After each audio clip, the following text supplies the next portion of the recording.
Eu quero compartilhar com você nesse dia algumas palavras, como foi no domingo passado, de coisas que nós temos vivido e palavras que já foram compartilhadas e ministradas. Quero de novo, mais uma vez, fazer algo semelhante àquilo que falamos e ministramos no domingo próximo passado. Muitas vezes nós somos colocados diante de situações muito estranhas. Eu creio que você vai concordar comigo. Em algumas dessas situações nós temos a perfeita compreensão e entendimento, mas muitas delas, e uma boa parte delas, nós só vamos ter a compreensão tempos depois, no devido tempo. As coisas acontecem aqui e a gente não tem entendimento do porquê essas coisas estão acontecendo e por que elas estão acontecendo, ou para que estão acontecendo. Eu gosto sempre de pensar no que motiva as pessoas também a tomarem algumas atitudes, certas atitudes e certos comportamentos. E pergunto, por que essa pessoa está agindo assim? Por que ela está tomando esta decisão? Por que ela está tendo este comportamento? Quando eu penso isso, a pergunta que faço é por quê? Mas uma das coisas que fica claro para nós neste contexto é nós entendermos e nós percebermos o meu lado, o lado de cá. Por que eu estou tendo esta percepção e pensar do lado de lá? Pensar no meu lado e no lado de lá. Neste contexto daquilo que está acontecendo. Às vezes numa crise, às vezes num problema de ordem familiar, às vezes na vida de alguém que está ou esteja relacionado a nós. E as perguntas por que tais pessoas estão tendo esta atitude, estão tendo este comportamento? Então, o meu lado de cá e o lado da pessoa do lado de lá. Um outro aspecto, além de ver o meu lado e o lado do outro, é pensar na perspectiva de Deus. Como Deus vê esta situação? Como Deus tem ou está se posicionado ou tem se posicionado diante desta situação? E aí parece-nos loucura o simples pensar no quanto Deus é preciso e providencial nas muitas situações das nossas vidas, ou em todas as situações das nossas vidas. Você consegue perceber isto? Deixe-me colocar o contexto de uma história muito interessante e é muito conhecida à luz da palavra do Senhor. Está no Antigo Testamento, quando fala de um homem que se chamava Davi, o rei de Israel, muito conhecido de todos nós, creio eu. E o texto nos fala de uma forma muito interessante. Em 1 Samuel, no capítulo de número 30, nos versos de 1 a 8, e depois nós vamos ler versos 18 e 19, que diz assim: Sucedeu, pois, que, chegando Davi e os seus homens ao terceiro dia a Ziclague, já os amalequitas tinham dado com ímpeto contra o sul e Ziclague, e a esta ferido e queimado. Tinham levado cativas as mulheres que lá se achavam, porém a ninguém mataram, nem pequenos, nem grandes. Tão somente os levaram consigo e foram o seu caminho. Davi e os seus homens vieram à cidade e ei-la queimada, e suas mulheres e seus filhos e suas filhas eram levadas cativas. Então Davi e o povo que se achava com ele ergueram a voz e choraram até não terem mais forças para chorar. Também as duas mulheres de Davi foram levadas cativas, Ainoã, a Jezreelita, e Abigail, a viúva de Nabal, o carmelita. Davi muito se angustiou, pois o povo falava em apedrejá-lo, porque todos estavam em amargura, cada um por causa de seus filhos e de suas filhas. Porém Davi se reanimou no Senhor seu Deus. Disse Davi a Abiatar, o sacerdote, filho de Aimeleque: Traze-me aqui a estola sacerdotal. E Abiatar o trouxe a Davi. Então consultou Davi ao Senhor, dizendo: Perseguirei eu ao bando? Perseguirei eu ao bando? Alcançá-lo-ei? Respondeu-lhe o Senhor: persegue-o, porque de fato o alcançarás, e tudo libertarás. Verso 18. Assim Davi salvou tudo quanto havia tomado os amalequitas. Também salvou as suas 2 mulheres. Não lhes faltou coisa alguma, nem pequena, nem grande, nem os filhos, nem as filhas, nem o despojo, nada do que lhes havia tomado. Tudo Davi tornou a trazer. Qual é o contexto desta história? É uma história do Antigo Testamento, mas é a Bíblia, a palavra de Deus. E ela tem muito a nos ensinar e a nos mostrar sobre como devemos proceder ou pensar neste contexto de vida que nós estamos vivendo ou já vivemos. Quando nós observamos esta história, Davi está fugindo de Saul. Quem era Saul? Rei de Israel. Num dado momento, a história bíblica disse que Deus se agradou de Davi, e Davi foi ungido pelo profeta Samuel como rei de Israel.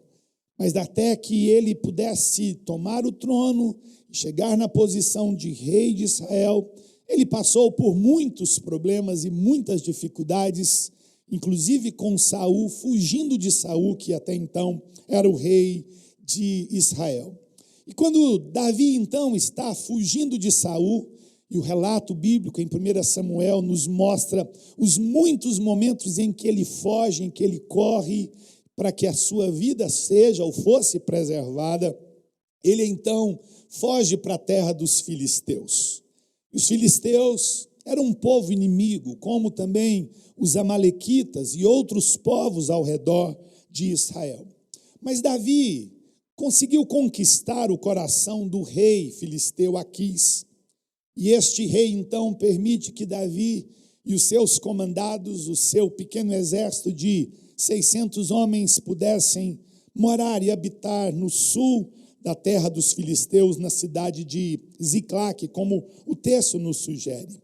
E uma das coisas que nos chama a atenção no contexto desta história é que os filisteus estavam em guerra com Israel.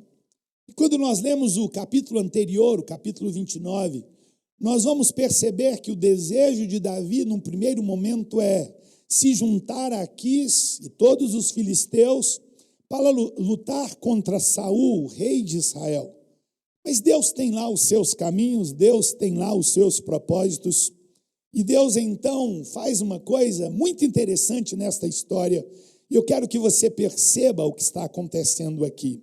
E é neste contexto, então, que o rei filisteu diz a Davi: Davi, você não vai seguir conosco nesta batalha, nesta guerra, porque os príncipes não concordaram com a sua presença.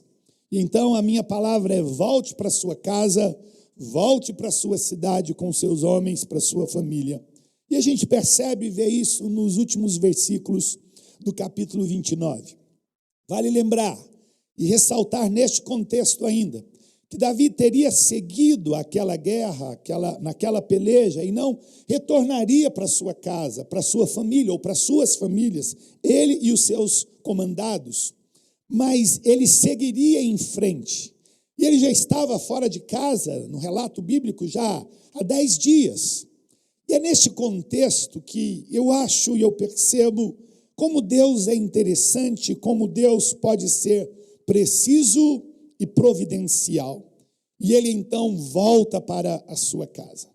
Depois de 10 dias de longe, voltando para casa, ele olha e vê talvez as marcas da fumaça, as casas sendo queimadas ainda, e ele chega e vê caos e destruição na sua casa, na sua família.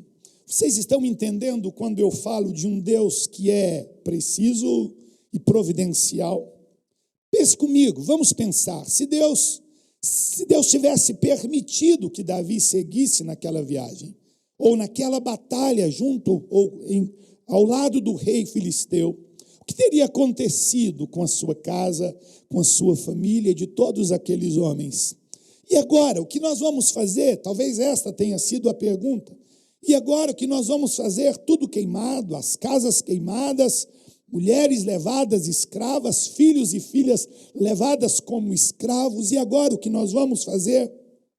Uma das coisas que nós aprendemos e que nós descobrimos é que o nosso cérebro, o meu e o seu, de todo ser humano, tem muitas dificuldades diante do desconhecido, do novo, daquilo que é incerto.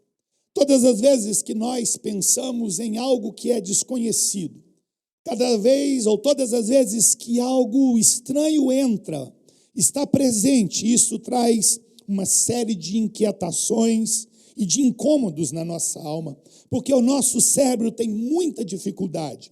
A nossa estrutura psíquica tem muita dificuldade em lidar com o novo, com o desconhecido. Nós não fomos preparados para aquilo que nós não temos controle. Todas as vezes que alguma coisa foge do nosso controle, todas as vezes que você perde o controle sobre alguma situação, quando você lida com o desconhecido, quando nós lidamos com o desconhecido, nós trazemos muita inquietação para a nossa alma e para o nosso coração. Aí nós, neste momento, acionamos alguns mecanismos que são providenciais. E eles dão mais, daí muitos ficarem com medo, outros com preocupações extremas, outros ansiosos, em pânico e por vezes depressivos. Eu disse algo semelhante no domingo próximo passado. Nós estamos vivendo algo até então, eu e você, desconhecido, isto é fato.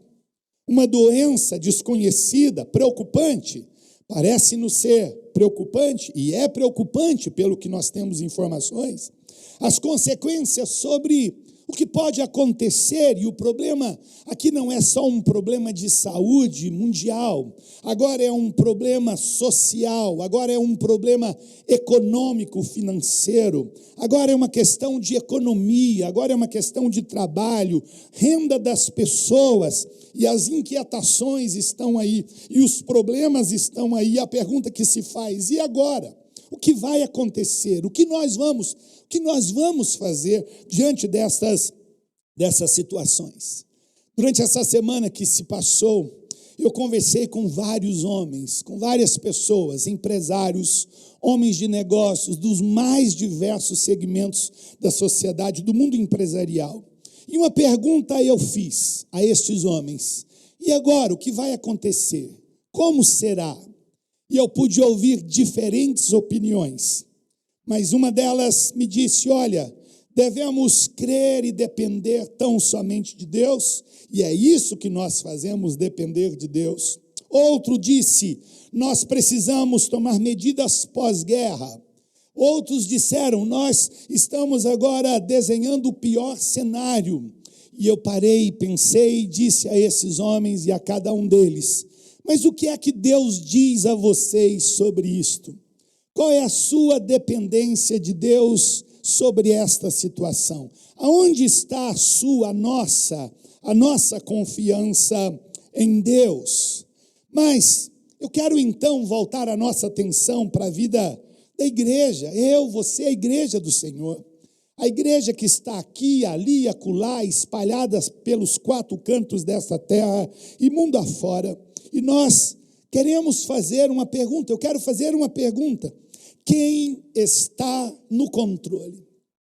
Quem está no controle? Quem é que está no controle de todas estas situações? Quem é que está no controle da sua vida? Quem é que está no controle dos seus negócios? Quem é que está no controle da sua família? Quem é que está no controle da sua vida, da sua saúde, do seu corpo, da sua mente, do seu espírito? Quem está no controle? Pensar e viver a igreja de Jesus é viver e saber que este viver não é uma religião fatalista. Nós não estamos destinados para o pior. Nós não fomos criados e pensados por Deus para o pior. Num tempo de caos, num tempo de desesperança, O profeta Isaías fala da parte de Deus ao seu povo: olha, eu sei o pensamento que tenho de vós, a vosso respeito, pensamento de bem e não de mal, e isso para vos dar o fim que desejais. Esta é a ideia de Deus. Este é o pensamento de Deus para a vida da igreja. Este é o coração de Deus. É desta forma que o coração de Deus pulsa em favor do seu povo. É desta forma que Deus pensa e o coração dele pulsa em favor desta pequenina ovelha, aquele que se sente o menor de todos eles. Mas nós não podemos pensar desta forma trágica, como uma religião fatalista.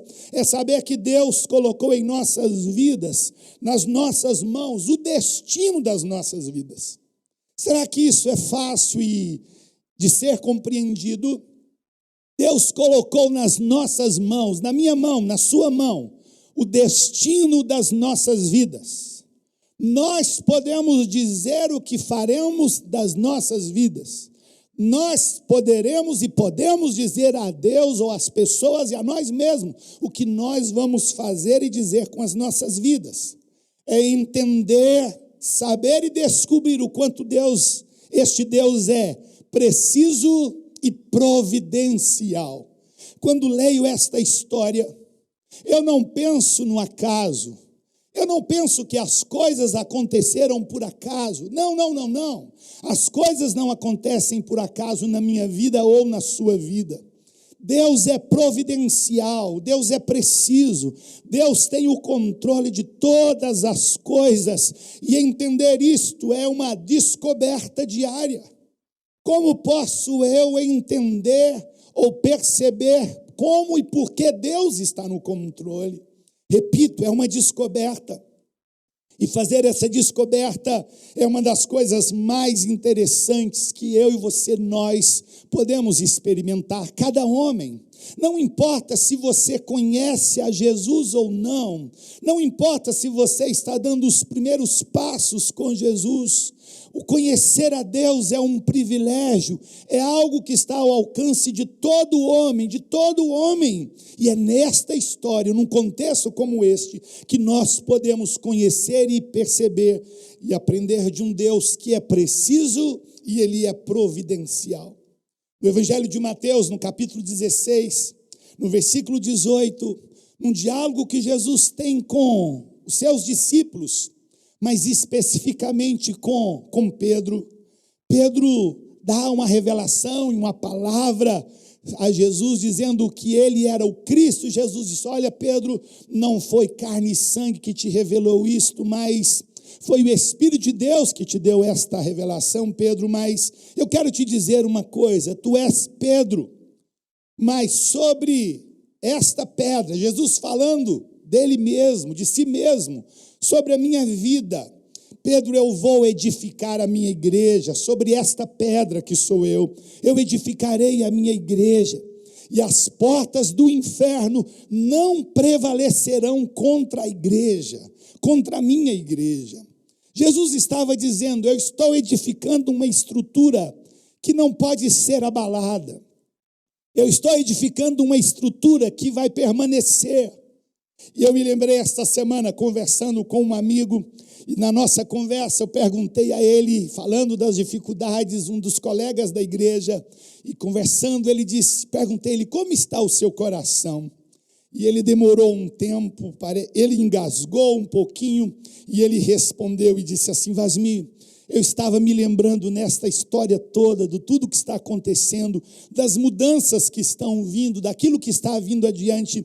Ele disse: eu me lembrei de uma das primeiras coisas, quando nós começamos a fazer o Summit Brasil. E ele citou uma palavra do pastor Bill Hybels, que era pastor da igreja Willow Creek em Chicago. E o pastor Bill Hybels, um dia, numa das palestras dele, ele disse: olha, os impérios caíram.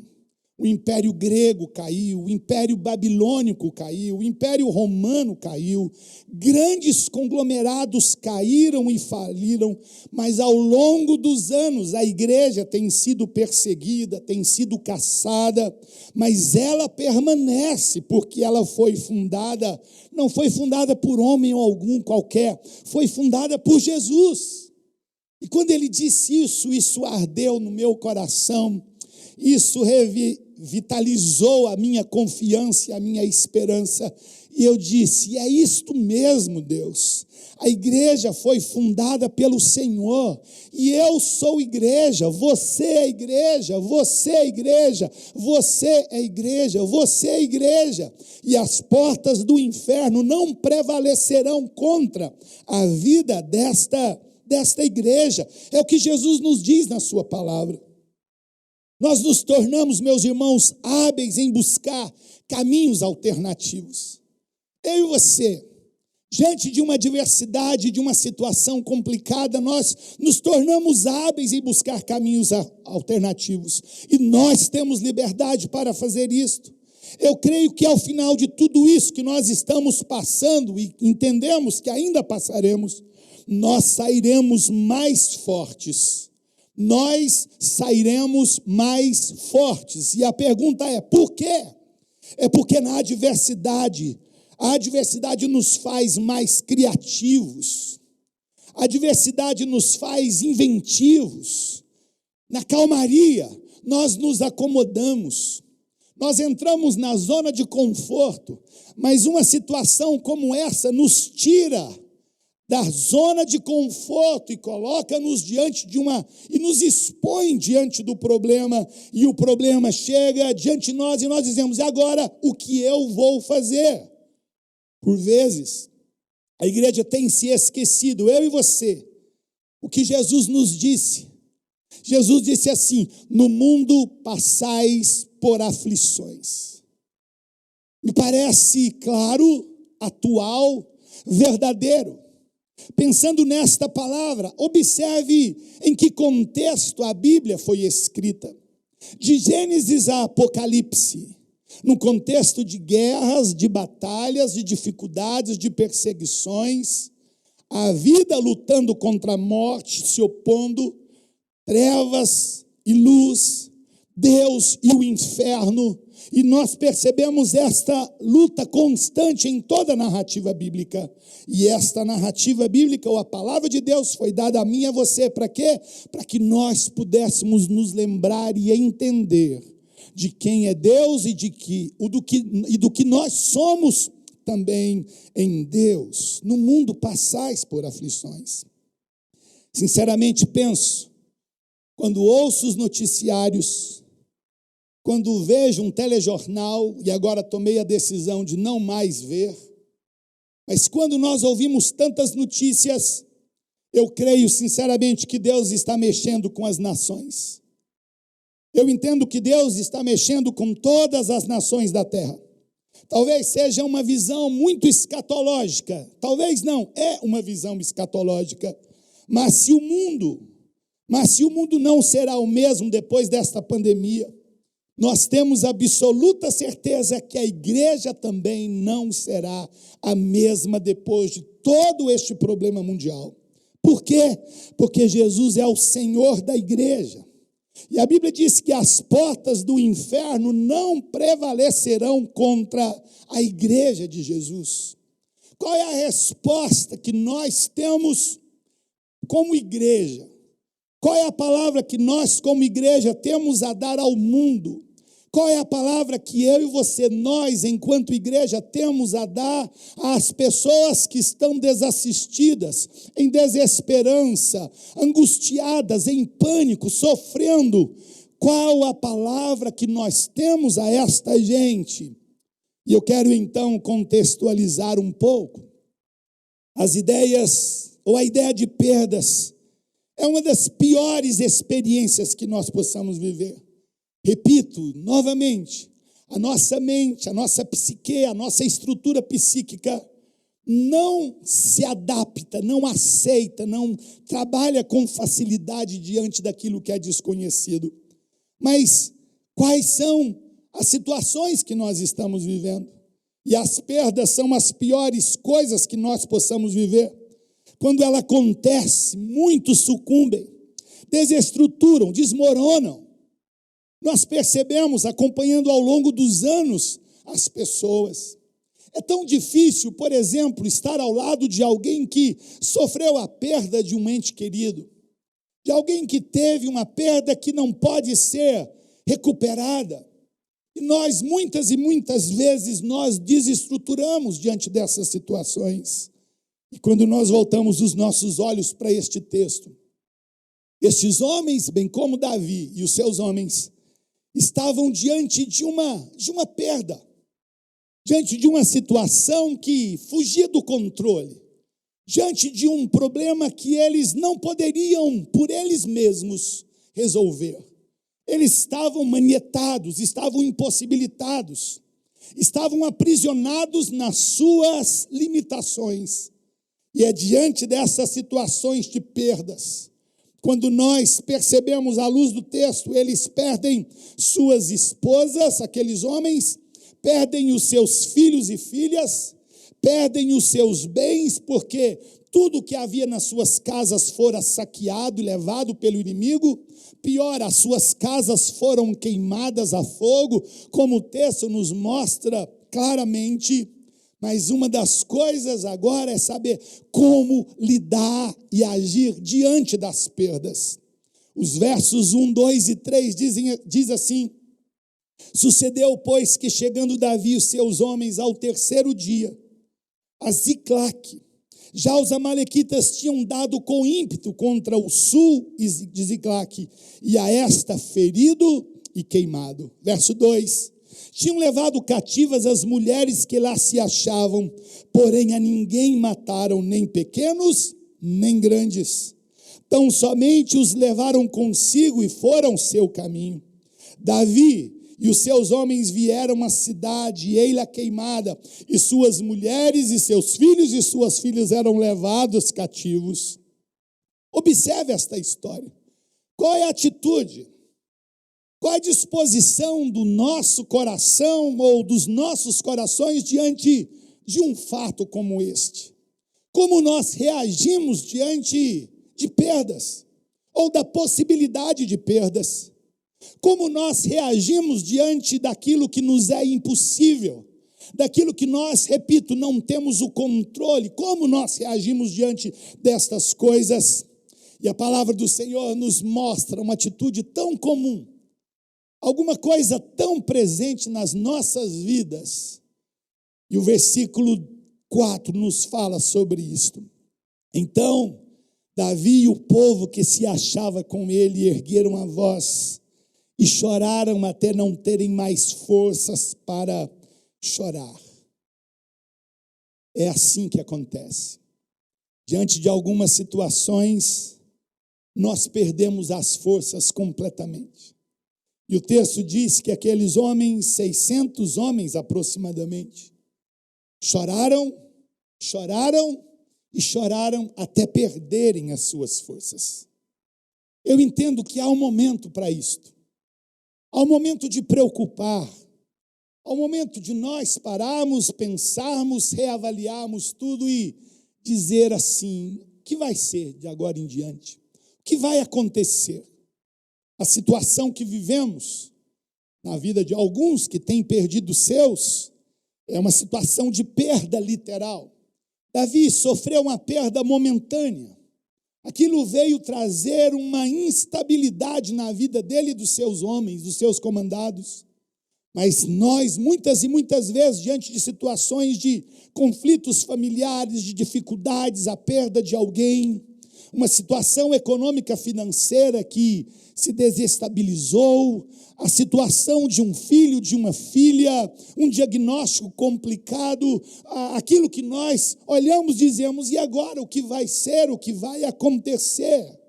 Esses homens, à luz do texto, diz que eles haviam sofrido uma perda, ainda que momentânea, mas uma perda, e esta perda provocou questionamentos. E agora? O que vai acontecer?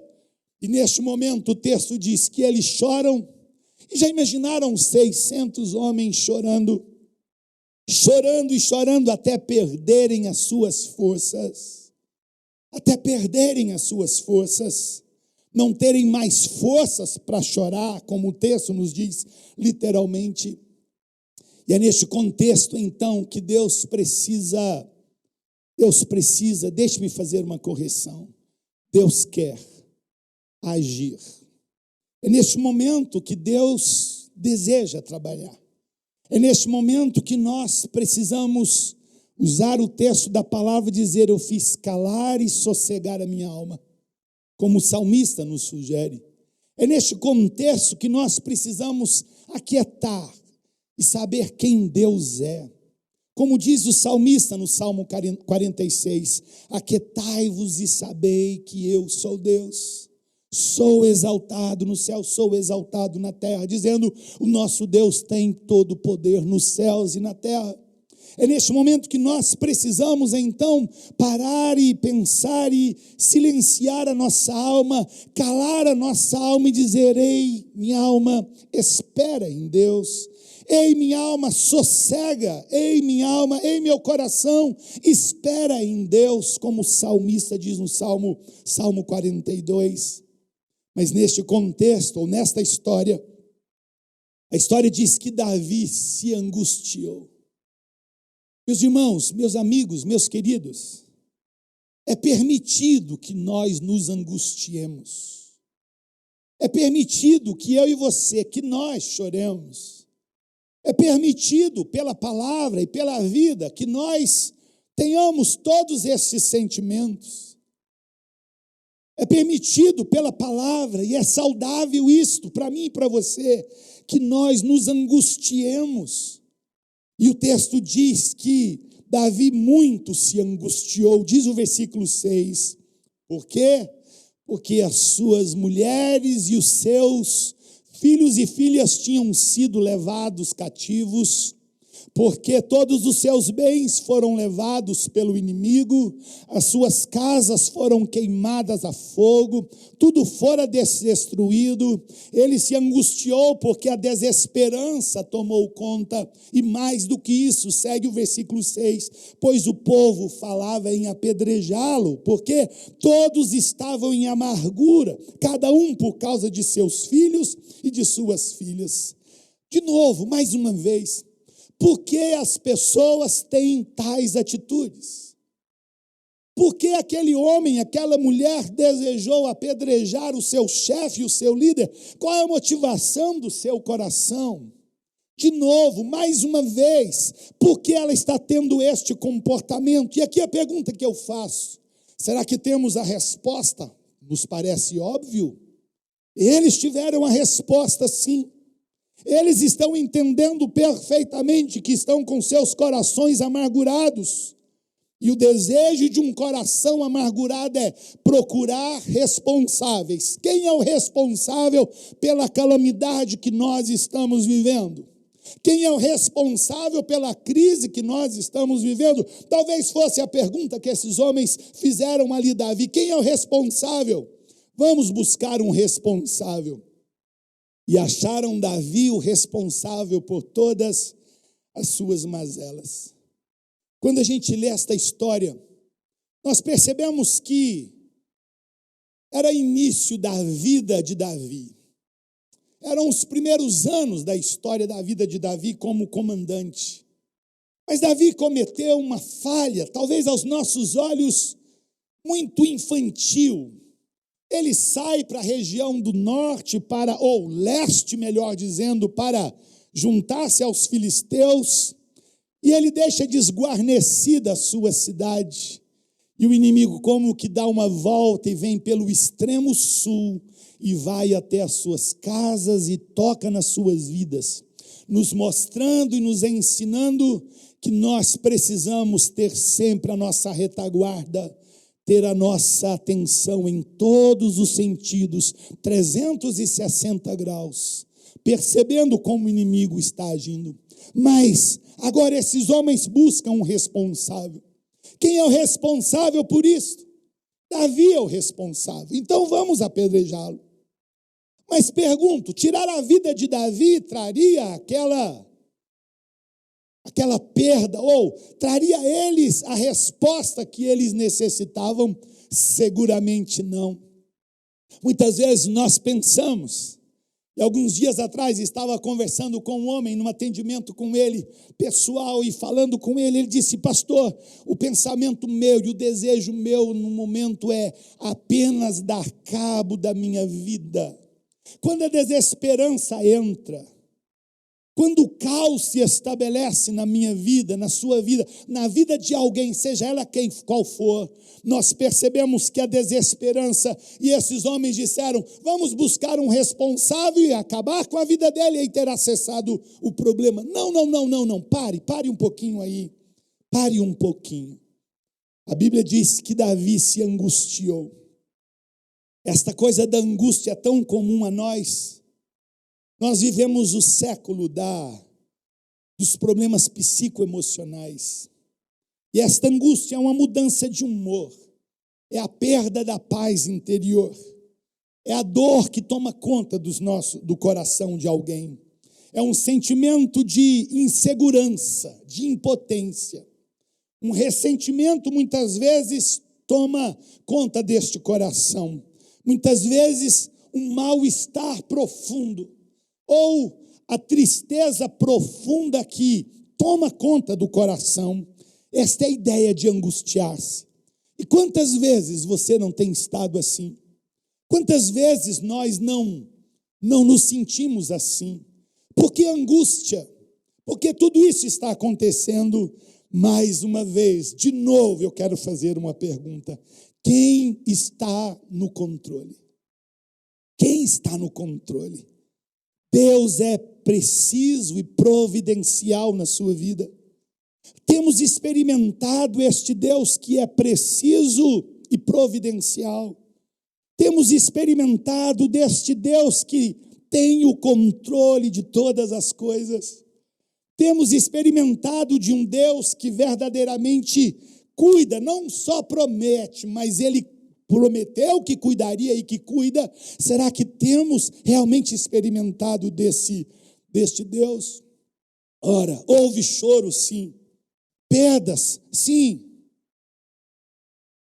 Houve estragos e bagunças, tudo isso provocado pelo inimigo, mas a tempestade vai passar. Eu fiz esta afirmação e creio piamente naquilo que Deus tem revelado na sua palavra. A tempestade vai passar. Este tempo vai passar. Nós precisamos fazer algo, descansar o nosso coração.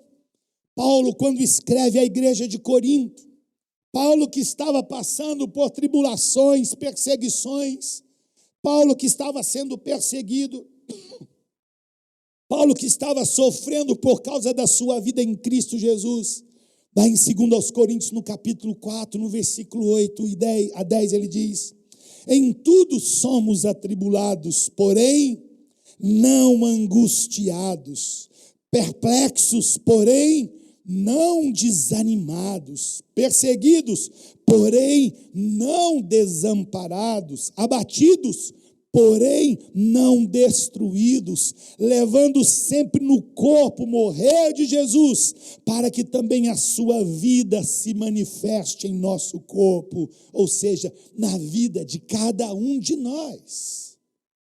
Passamos por tudo isso, sim.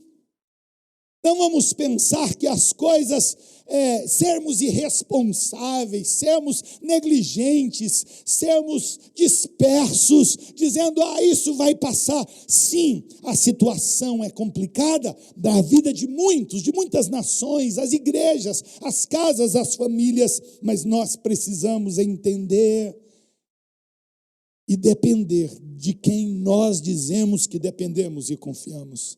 Depender de Deus. Deus continua sendo preciso e providencial. Mas em quem confiar? Em quem confiar? Em quem nós podemos confiar? Eu amo esta palavra, eu amo esta história. E já falei sobre este texto algumas vezes já. O texto no versículo 6, na parte B. Depois que aqueles homens amargurados disseram, vamos acabar com a vida de Davi. Quando eles desorientados, descompensados, disseram, vamos acabar com a vida de Davi. Como nós muitas vezes ficamos desorientados, eles ficaram. E o texto diz que Davi se angustiou, repito isso, mas agora faço uma pergunta, em quem ele poderia confiar? Eu acho interessante que de 600 homens, o texto nos fala de um único homem que procurou confiar em Deus, aquele que estava no comando. E o texto diz na parte B do versículo 6, porém, Davi se reanimou no Senhor seu Deus. Davi se renovou, Davi se fortaleceu, se reanimou. A expressão hebraica para esta palavra significa aquele que é fortalecido, prevalecer, ser corajoso. Então eu vou ser fortalecido, eu vou prevalecer, eu serei corajoso diante das adversidades que se colocam diante de mim. Foi isso que Davi fez. Foi isso que Davi fez. Quando nós ouvimos este texto, uma outra coisa me vem ao coração, porque o texto diz no versículo 6, pois o povo falava em apedrejá-lo. Quantas coisas nós ouvimos neste tempo.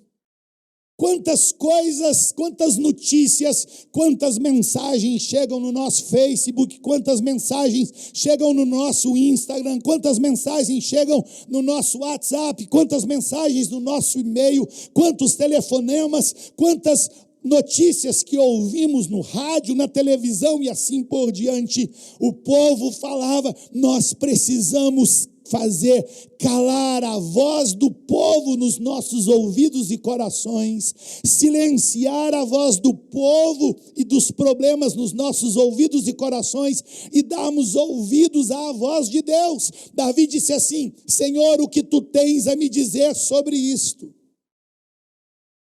É muito interessante pensar a vida cristã assim. É muito interessante pensar a nossa vida com Deus desta forma. Eu não creio no pior. Ainda que tudo diga não, ainda que tudo seja contrário, Davi olha à sua volta, e eu imagino Davi assentado num pedaço de madeira, num pedaço de pedra, ele coloca seu rosto entre as suas mãos e entre os seus joelhos, e ele angustiado diz assim, ei Deus, o que eu devo fazer?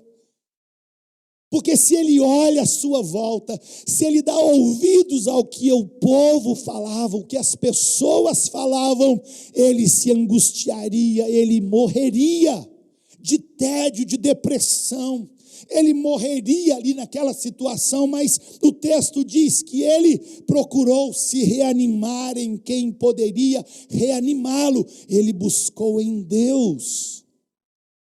Você está entendendo isto? Eu oro para que o Espírito Santo de Deus fale isto a você. Não eu falando a você, mas o Espírito Santo de Deus fale ao seu coração. Deus vai lhe dar estratégias.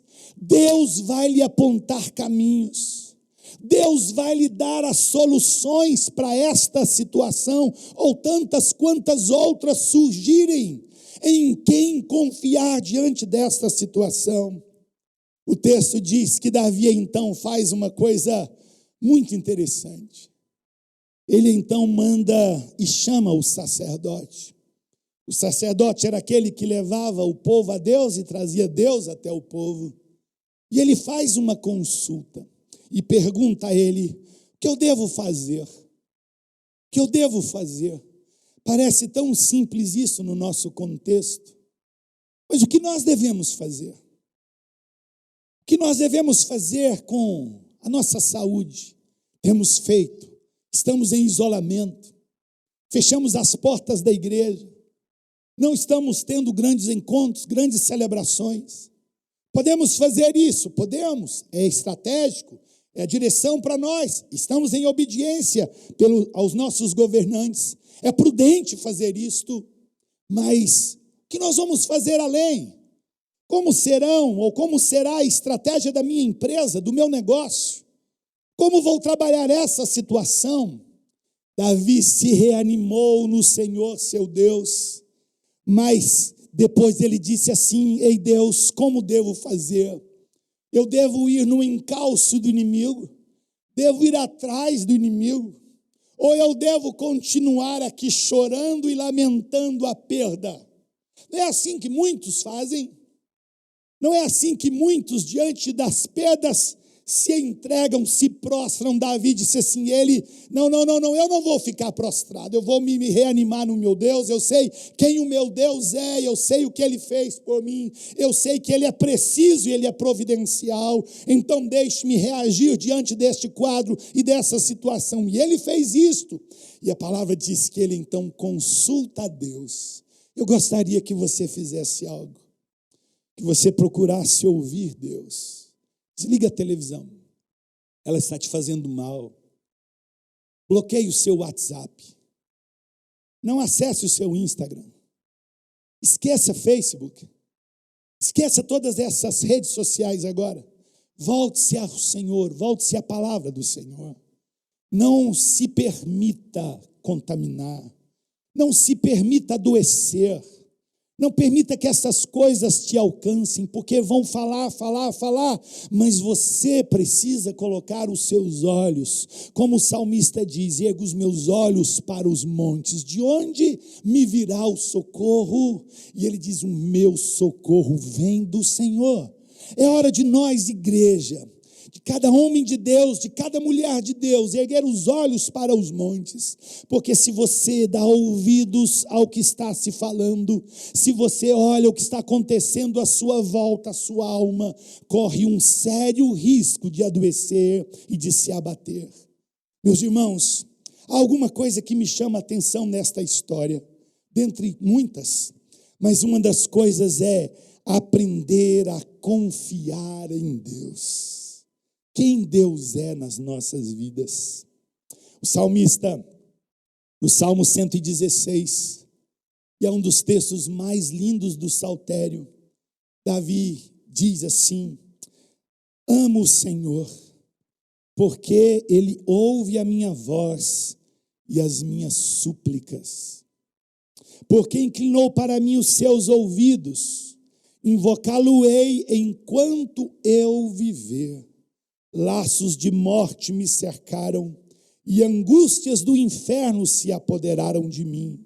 Caí em tribulação, em tristeza. Observe, quando ele olha à sua volta, o texto diz que ele caiu em tribulação e tristeza. Então, olha o caminho de Deus para nós. Então, invoquei o nome do Senhor. Ó Senhor, livra-me a alma. Compassivo e justo é o Senhor, o nosso Deus. O nosso Deus é misericordioso. O nosso Deus é misericordioso. O Senhor vela pelos simples. O Senhor cuida dos simples.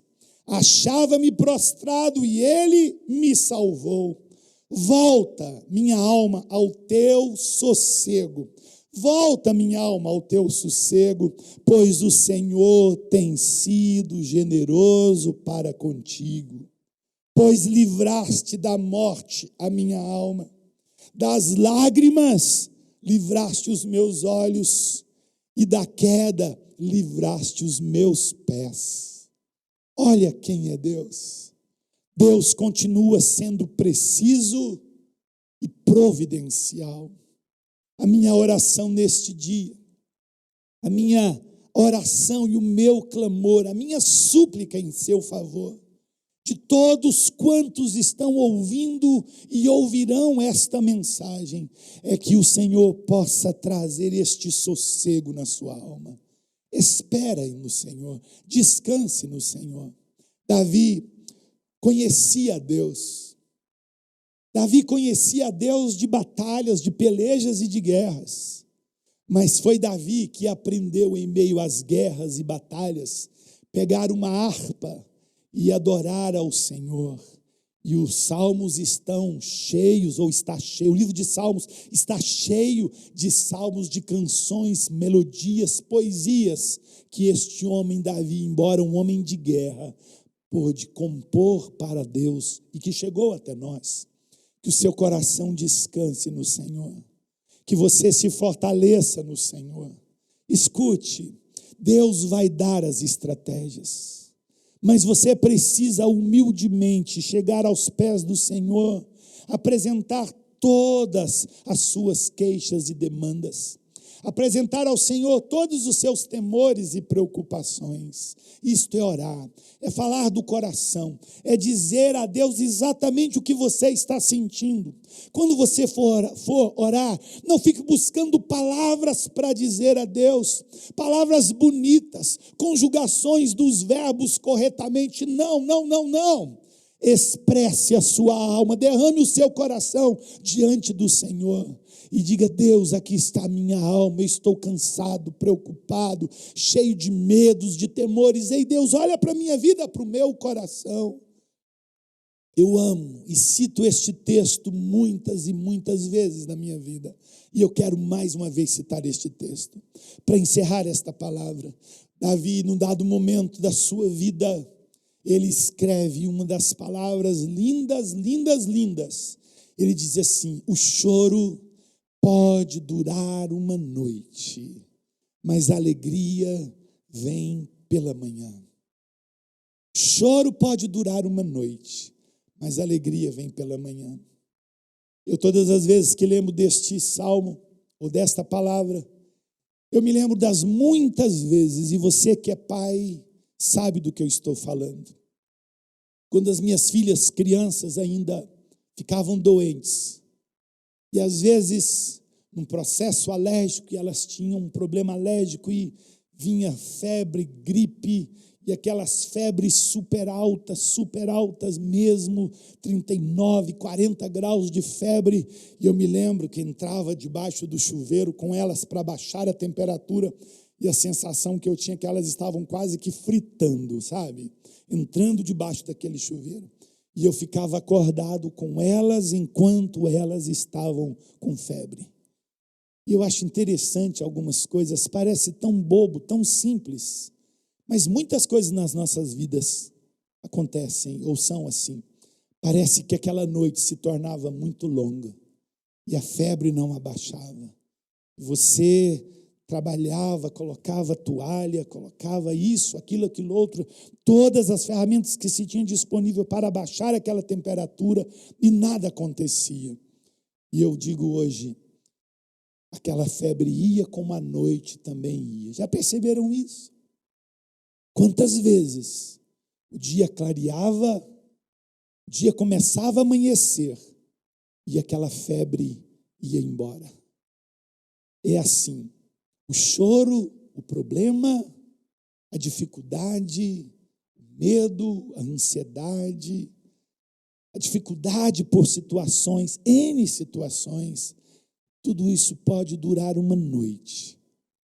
Mas a palavra nos diz que a alegria vem pela manhã, no romper da alva. Que seja manhã no seu dia. Que seja manhã no seu dia. Que seja um dia lindo e ensolarado no seu viver. Que onde há treva na sua vida, a luz possa dissipar, entrar e dissipar toda esta treva. Não importa a situação, não importa o momento, seja pela saúde física, seja pela saúde emocional, seja pela saúde financeira, profissional, seja o que for, permita que a luz de Cristo, a graça de Cristo, penetre na sua alma, como o salmista diz: ó Senhor, livra a minha alma. E ele diz: Deus é misericordioso. Eu estava prostrado e Ele me salvou. Então, nós podemos dizer isso: Senhor, eis aqui a minha vida. Seja então exaltado e glorificado na minha vida, Senhor. Que o Senhor te abençoe. Tenha uma semana plena, cheia da graça dEle, em nome de Jesus. Amém.